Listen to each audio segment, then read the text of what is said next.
వంకాయ వంకాయ వేడి వేడి వంకాయ. ఎందుకు ఇంత ఎక్సైటింగ్‌గా ఉన్నానో తెలుసా? ఈరోజు చాలా రోజుల తర్వాత నేను గుత్తి వంకాయ చేస్తున్నాను ఇంట్లో.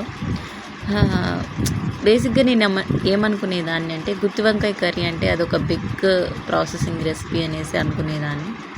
బట్ ఇప్పటి అంటే చాలా రోజుల క్రితం వరకు కూడా అలాగే అనమాట. అమ్మ ఒకసారి చెప్పింది, అసలు అన్ని కర్రీస్ కంటే గుత్తి వంకాయనే చాలా ఈజీ రెసిపీ, తొందరగా కూడా అయిపోతుంది అని.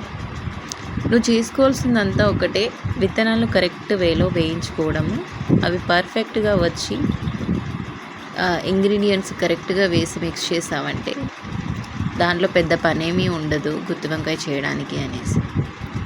సో అలా ట్రై చేయంగా ఈరోజు ఈజీగా అనిపించింది. ఇంకొక విషయము, గుత్తి వంకాయని ఒక్కొక్కరు ఒక్కో వేలో చేస్తారు, మేమైతే వట్టి పడితోనే చేస్తామన్నమాట.